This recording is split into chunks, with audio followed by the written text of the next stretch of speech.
Regardless of the breed of dog, if you could choose between male or female to train for the rest of your life, which would you pick? All right, guys, welcome back. I think this one's going to be a little bit shorter podcast episode for you. Another one off of a question through Instagram, and I picked it for a couple of reasons. I think it is going to be a nice refreshing to you. The last one we just recorded went a little bit longer, but a little deeper, more. We went off on a few different directions with it, but I think sometimes those are valuable, and other times I think quick, short things are equally valuable. I think this one's going to touch on it. Now, it's a question that came through Instagram as a DM from a guy named Kevin, and I'm looking at Kevin's profile, and a really interesting profile. I'm guessing he's Canadian. Would it be Canadian or Canadian? Canadian. I suppose it's just a different. I suppose it's just a different pronunciation. Last podcast that we did was from a follower in Sweden, so not intentional, but another bit of an international flair here. I'm looking at his Instagram, and he's got a really cool series of pictures, videos. We got mule deer, whitetails, wolves, all sorts, elk, moose. So pretty cool. He's got a real simple question. The Canadian, I'm just anxiously awaiting hope that the border opens up again, because Benny ended up got a canceled fishing trip to Canada, which is devastating for him. I can see it in his eyes. I've got a really good friend of mine that we do a trout fishing trip every year, and he is actually a guide, and he has some friends through tournament that are up in Canada. I don't know what Canadian province they would be in, just north of Sault Ste. Marie, I think, but whichever one that is. But brook trout, oh my gosh, they send us pictures of these brook trout. So we want to go up there really bad and visit with them. I have a bucket list trip of mine that I'd like to go up and hunt partridge, hunt rough grouse up there. That can wait though, probably till I get my setter. But so here's from Kevin. Kevin says, "Here's a question for you. I hope to get a response, but I understand if I don't. You're a busy guy." Kevin, we're gonna make it happen here, buddy.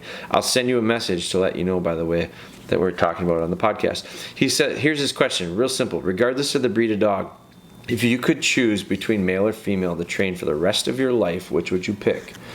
Now, I think it's a real interesting question, and I get it a lot. People always say, you always have females. Is there a reason?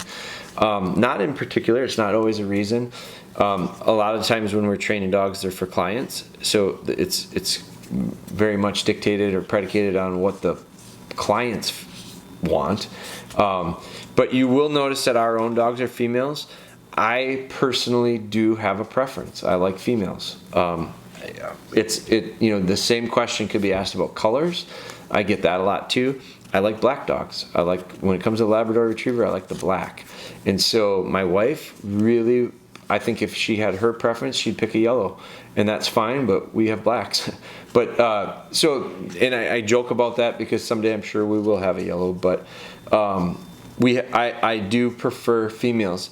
I think it is 100% preference. I don't think that there is one's better than the other. I like training females, but at the same time, I would say over the years, historically, the best dog that I could say I ever owned from a training perspective, and his life was a lot shorter than I wish it would have been. He was hit by a truck, but and so I lost him way too early. But he was a he, and he was fantastic. And this was many years ago. It was 2003. He was my first British dog, actually, my first British Lab. I bought him in 2003, and excellent little dog. But I have not owned. I think I had him. I had a black dog named Boone for a while that was mine. That was a male. The majority of the dogs that I've owned over the years are females, and I do prefer the females. Like if I'm going to have my choice, I think the things you got to take into consideration are some real simple scientific things. You know, what do you want to? That we had a bunch of males that were at the workshop this past weekend, and a lot of them liked to mark. They liked lifting their legs. They had, some of them were a little distracted when it came to females in the group. Like they're a lot like young men. They get distracted pretty easily when there's a couple girls around. So that can get in the way. They tend to be a bit more territorial. So they're scent marking stuff. And particularly if they're not fixed. I'm not a proponent for the idea of getting your dog fixed early. I think I like to wait till they're 18 months to 2 years, ideally. But so one of the reasons maybe too that we tend to, he asked for the rest of my life, which would I pick? Probably female. But one of the reasons that you're probably going to see females with us too is because we do a very, very limited amount of breeding, but we do have females that by not having a male here, it's one less thing to think about. In fact, the setter that I've got a deposit down on, hoping for this year, but not looking real positive right now towards it, just because the litters have been small that they have, and they have very limited litters at the kennel that I'm getting it from. But I was on a list for a female, and there may be a chance for me to get a male quicker than a female, and so it took a while for us to think about it, and we decided that if that is, and when I say we, my family, my wife and I, we wanted female, and the reason was because we have females here, and so instead of having a male here, it's one less thing to think about with our females. But because we might probably don't have a chance at a female for 2021, and there's a real small chance that maybe we could get a male, we talked with the kennel and said, you know what, we wouldn't be completely closed off to the idea of male if that meant we could get one this year. So I'm not so set on it, but I do have reasoning to go female. It's simply science. I don't want to have accidental litters, and so that's it. I think it's preference. A lot of times when it comes to selecting dogs, my answer is a lot of times directly connected to preference. And that is important because one of the things that an old trainer told me a long time ago that I actually think has way more validity to it than we give it credit for and not often talked about is you should like your dog. Like if you and I know that sounds weird, but I think it's really important to pick one that you like right from the start, because that means breed, that means male or female, that means color, that means size, that means disposition and temperament as best you can.